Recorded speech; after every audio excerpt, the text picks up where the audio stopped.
میں ہدیہ بھیج کر ان کی آزمائش کرتی ہوں، کیونکہ اگر وہ پیغمبر ہوئے تو ہدیہ نہیں لیں گے، اور پیغمبر اسلام کے وہ کس طرح راضی نہیں ہوں گے۔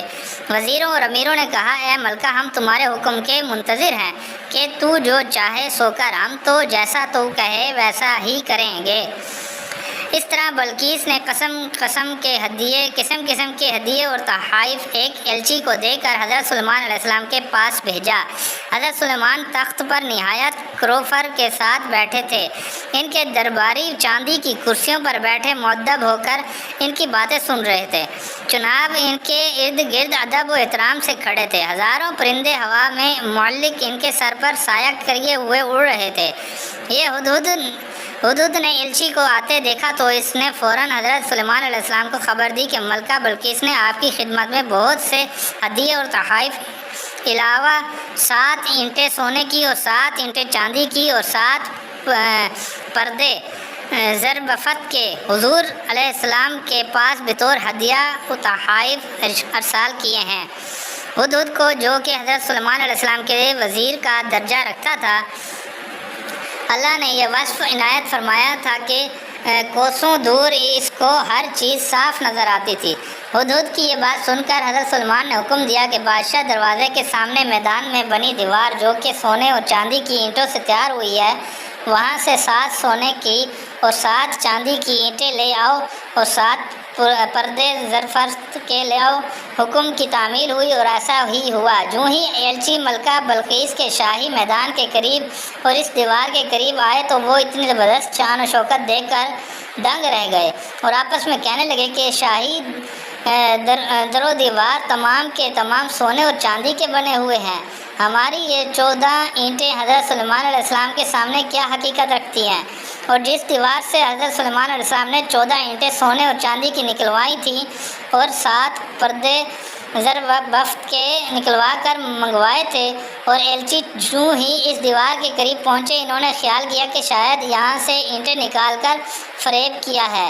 وہ چاروں ناچار حضرت سلیمان کے پاس پیش ہوئے اور تمام تحائف اور ہدیے بما سونے چاندی کے پیش خدمت کر دیں، اور پھر ملکہ بلقیس کی شرطیں بیان کر دیں۔ اس پر حضرت سلیمان علیہ السلام نے کہا، کیا تم اپنے تحائف سے تم میری مدد کرنے آئے ہو؟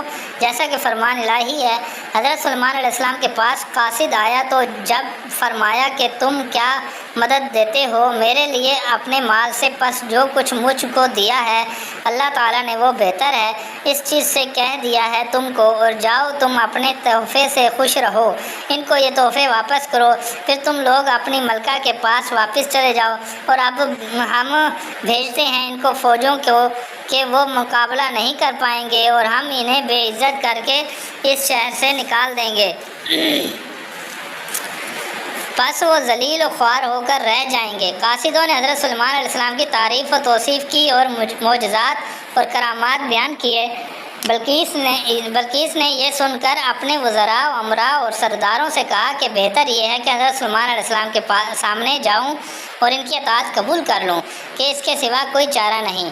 یہ کہہ کر بلقیس نے سفر کی تیاری شروع کر دی اور اپنے ہمراہ لونڈی، غلام اور علاؤ لشکر لے کر عازم سفر ہوئی، لیکن اس سے پہلے اس نے محل کو پوری طرح بند کر کے تالے لگائے اور چابیاں اپنے وزیر اعظم کے سپرد کیں، اور پھر کہا تخت جڑاؤ اور خزانے کی بطور خاص حفاظت کرنا۔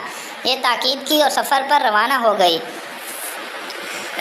ادھر ہوا نے آ کر حضرت سلیمان علیہ السلام کو خبر دی کہ بلقیس محل کو تالے لگا کر روانہ ہو چکی ہے، لیکن ہوا سے پہلے جنات بلقیس کی روانگی کی خبر گوش گزار کر چکے تھے اور یہ بھی کہہ چکے تھے کہ بلقیس کی پنڈلیوں پر سیاہ بال کثرت سے ہیں اور وہ کچھ کم عقل بھی ہے، لیکن وہ یہ چغلی کھا کر بہت ڈرے کہ اگر ہماری بات جھوٹ ثابت ہو گئی تو ہم کو چغل خوری کی سزا ضرور ملے گی۔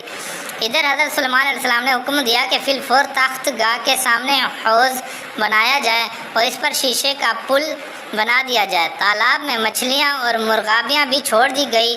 وہ پل ایسا بنا کہ اوپر ظاہر معلوم ہوتا تھا اور یقین تھا کہ بلقیس پل پر سے گزرے گی تو پانی کے دھوکے میں پنڈلیوں سے کپڑا اٹھا دے گی تو پنڈلیاں ظاہر ہو جائیں گی اور بال نظر آ جائیں گے۔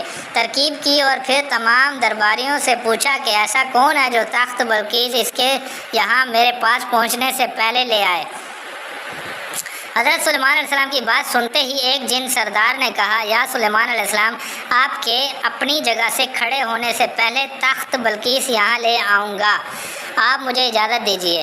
آپ علیہ السلام نے ادھر ادھر دیکھا۔ اسی لمحے آپ کے وزیر اعظم آصف بن مرخیہ نے کہا، اے نبی اللہ، آپ حکم فرمائیں تو میں تخت بلقیس پلک جھپکتے ہی وہاں سے یہاں لا سکتا ہوں۔ آصف بن مرخیہ ایک زبردست علم والا وزیر اعظم تھا۔ وہ یہ کہہ کر اجازت طلب نگاہوں سے دیکھنے لگا۔ جیسا کہ ارشاد ربانی ہے، ترجمہ، کہا اس شخص نے کہ نزدیک اس کے علم تھا۔ حضرت سلیمان علیہ السلام نے فرمایا، ہاں اب ٹھیک ہے، اے آصف، تخت بلقیس فوراً حاضر کیا جائے۔ پلک جھپکتے ہی آصف بن برخیہ نے تخت بلقیس کو حاضر خدمت کر دیا۔ حضرت سلیمان علیہ السلام نے تخت دے کر حکم دیا کہ تخت بلقیس میں کچھ تبدیلیاں کر دی جائیں تاکہ یہ دیکھا جائے کہ ملکہ بلقیس کتنی عقل مند ہے۔ حکم کی تعمیل ہوئی اور حضرت سلیمان علیہ السلام کے حکم کے مطابق تخت میں جڑے ہیرے اور جواہرات کی ترتیب بدل دی گئی۔ اتنے میں معلوم ہوا کہ بلقیس اپنے علو لشکر تحفے تحائف کے ہمراہ پہنچنے والی ہے۔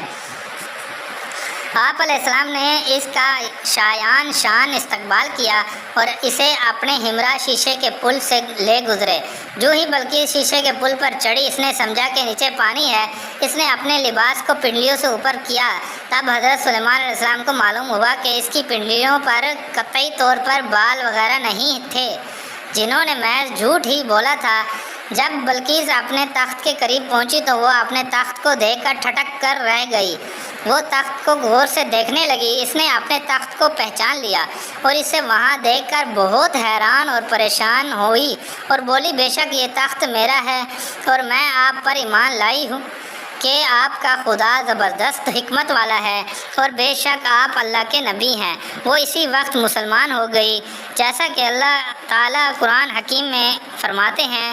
ترجمہ، کہا بلقیس نے کہ اے پروردگار، میں نے ظلم کیا اپنی جان پر اور مطیع ہوئی حضرت سلیمان علیہ السلام کے ساتھ واسطے خداوند قدوس کے جو تمام جہانوں کا رب ہے، مگر بلقیس نے دل و جان سے اسلام قبول کیا۔ حضرت سلیمان علیہ السلام نے اسے اپنی زوجیت میں لے لیا اور وہ چونکہ ملکہ تھی، انہیں ساری بیویوں سے بڑھ کر عزت اور احترام حاصل ہوا۔